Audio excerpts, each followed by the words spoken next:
If you're looking to try and have a good time and endure this season's ranked of Pokemon Pocket, maybe play some of these decks before Rayquaza hits our shores. What up peeps, Nuggie here, and welcome to today's video of what decks should you play for fun in this season's ranked of B3B in Pokemon Pocket.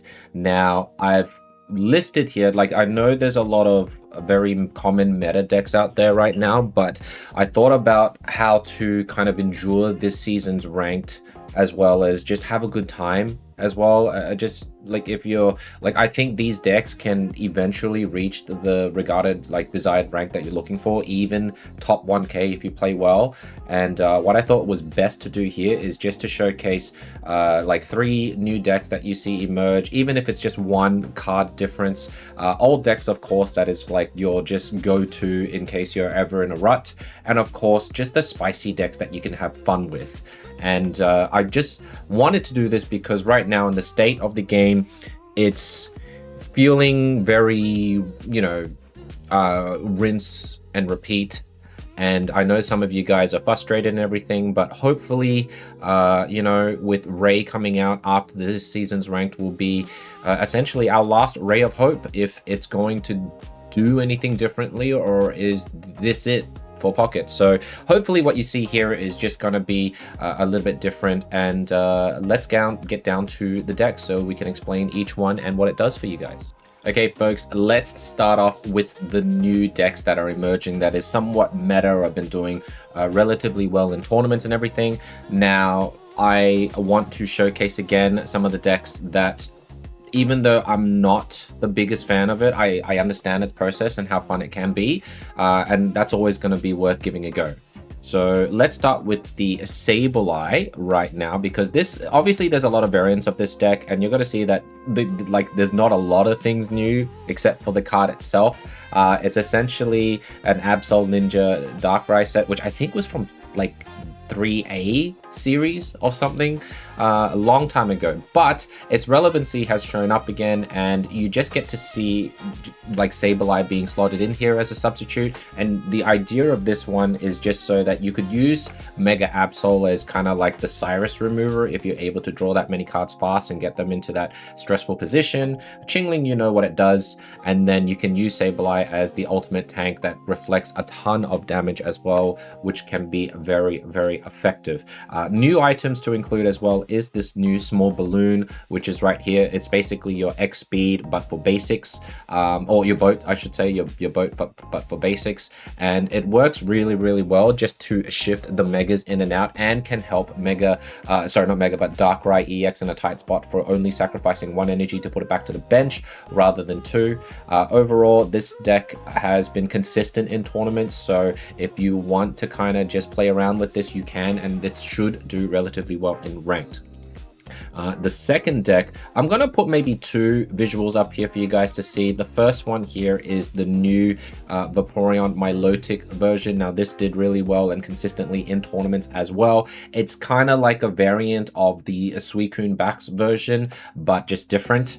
And it's good because it showcases the Milotic card, which is one of my favorite cards out there. It does really well just charging away, and then you can just annoy the opponents with sleep. But the bonus part you can use from Mythical Island, the Vaporeon here, it just transfers the energy over to units like your Chenpao. So your Chenpao is your finisher doing most of the work here, and every time your Milotic is just charging in the back, Vaporeon can give to the Chenpao to finish off opponents wherever they are. So this deck is a relatively solid as well, and if you want to play around with Milotic, you can. The other version of Milotic, like it doesn't deserve the slack that it gets just because of its ability that it has sleep, but this version of Milotic I use as well. Like this can be used for something quick. If you don't want to use the Espeon variant, you can use this version as well. I use Elemental Switch to transfer energy. It's kind of nice just to charge the back as well as Darkrai if you need another like 1-pointer to be sacrificed or to use to risk yourself from getting KO'd. But this is the other version that we'd use for as well. And Wallace, which I didn't explain, is very, very good for basically fishies, anything with 50 HP or less, where you can instantly evolve and charge straight away, which can apply immediate pressure on the opponent. So I think these two versions of Milotic will be your most popular ones that you'll see in the rank scene. And last will be the Mega Diancie. Now let me try and find it in my list here. Sorry, we make a lot of decks, but this is definitely in the tournament scene as well. I have always been kind of umming and ahhing about this deck list because it has an interesting track record against certain decks, but I put it in here because it is new, and it does feel like it is one of the pairing partners for Mega Gardevoir that has been missing for quite a long time until now. And the purpose of this obviously is to get as much energy as you can. Meloetta helps a lot here, so you only need one Pokeball if you're going to play Meloetta to just draw as much Pokemon as you can. Plaza for escape tools, Diantha for heals, Poncho to protect your Mega, either Gardevoir or Diancie, but most likely it's going to be Diancie. And you're just using this to charge and finish off with this card, which basically for every psychic energy on your board, it will do an extra 20 damage, so it can ramp up fairly well. And these are the current new decks that I see that will be somewhat consistent for you guys if you want to try and play that in ranked. So let's head on over to the old decks. If you are in that rut and you're not getting any winning games, what can you do to kind of get back that momentum? All right, bringing on over to the old decks here. Now, these decks have lasted for so long, but it's not in a way specifically boring or anything. It's just the decks that you use when you not doing so hot. And Baxcalibur, I'm not even going to show the deck list because I think you guys know Sweebax is just one of the most consistent decks out there right now, which is really good, but it always deserves a mention because I'm just a fan for dragons. So we're going to leave that there. But I wanted to also bring up this one that is just popping off in tournaments like every single time. This is obviously a variant of the Miraidon decks that you see here. It does really well. I don't think you even do 2 Turos anymore. I think it's like double Zoroark, but again, whichever is more suitable to your playstyle, you use that. And Miraidon, you know, probably one of the only highlight cards, I think, from Paradox Drive to be featured here, and it suits really well into this deck list, and it's just really aggressive. So this will help you out when you're in a jam in ranked. The other one I want to mention that has been popping off more, though, is the Mega Lucario. I can't remember if I really made much note of it, but with a few differences and just how things have played. We did this in one of our Pocket Nations Cup run, and we did really well. We held on, and I felt like this version of the Mega Lucario deck had a lot of ways out. If you're versing against Oricorio, Electric in general, it's really good. Mega Lucario standalone is relatively strong here. And of course, slotting in stuff like Promo Zygarde for a different type of weakness. Hitmonlee is fantastic. The X speed here instead of the balloon, just because if you do evolve into a Luca, you'd rather the X speed. But overall, this deck has been performing really well, and I most likely will be using this deck when I'm in a jam, or if I just want to have some fun with this as well. So hopefully you guys enjoy playing this version, because it's been a long time since fighting has been consistently up there. So it's really good to see that they finally have like a deck like this to kind of perform really well. And last but not least is a card that I've kind of hidden that I'll put into the front here, is going to be the Mega Sceptile. Now, this was made by Sigan, I believe, when he showcased it in the new one, but this is one of the variants that was most popularized in this season thus far, which is showcasing the Greninja, Pheromosa, and the new Furfrou, which is an upgraded Kangaskhan, just with -20 and -20 incoming damage and 1 retreat cost.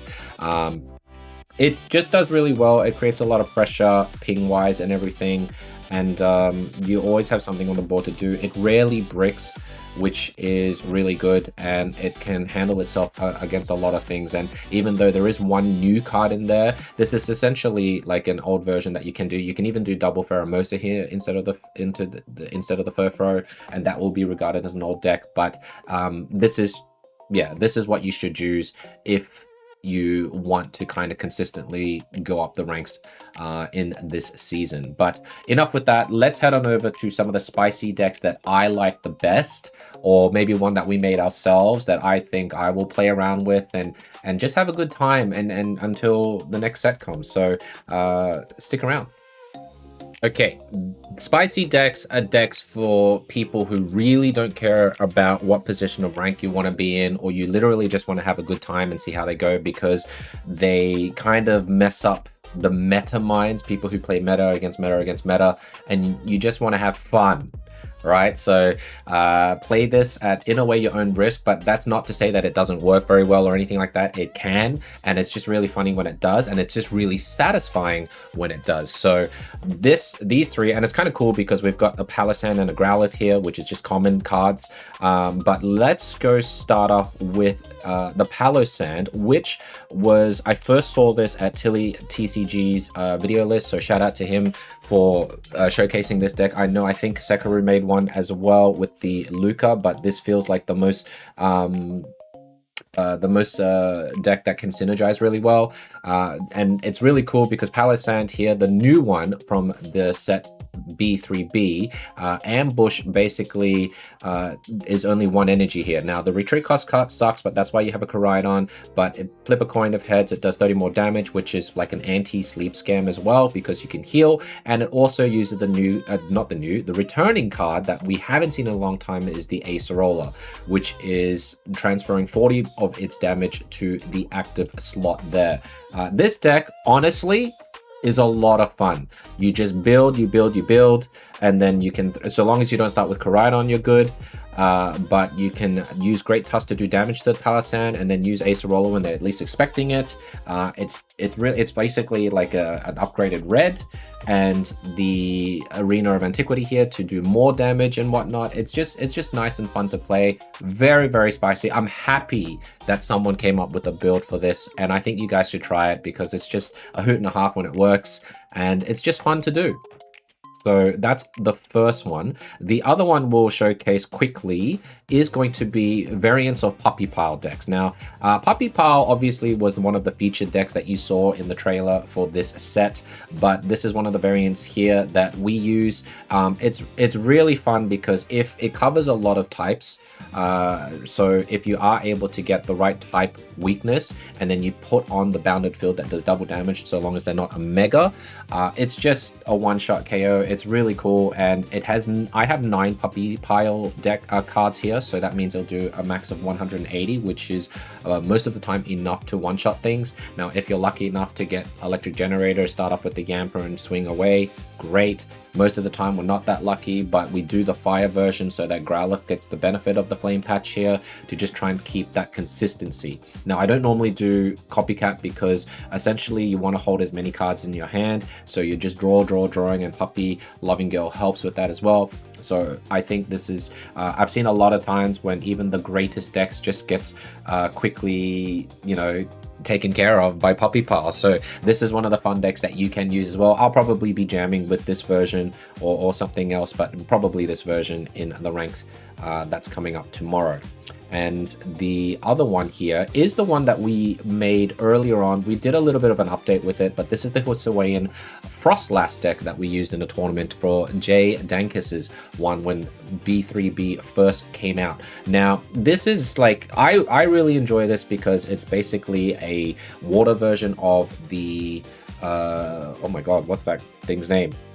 Gourgeist deck, except it's a 1 retreat cost for 10 less HP.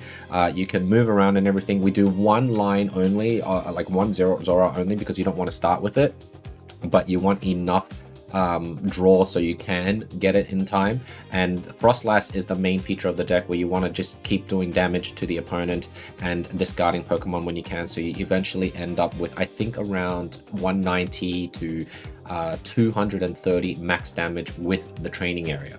This deck is a lot of fun. I like using it. I'll most likely be using it just to see how it goes as well in this season's ranked. But these are some of the spicy decks that you guys can use. And what would it be for me if I don't sneak in the quickly updated version of the Flygon deck that I've been playing? It's not pictured up there, but I just wanted to show you this is what I'm currently messing around with. I like this style. This is kind of like one of the originals one that I did, but we've updated it with the newer Furfro, and of course with the balloon here. It's really nice to have for the Goomy or Furfro here. Poncho, I put in now because there's just so much snipe in there, and I've tried to make most things with Field Blower here to be mandatory because there's just too many cards that this can be used for beneficial purposes. So give it a go, guys, and hopefully you enjoy this next 2 weeks of ranks. I'll be around, and if you like everything, feel free to subscribe, comment, tell me what decks you're going to use, and I can't wait to see you on the next one.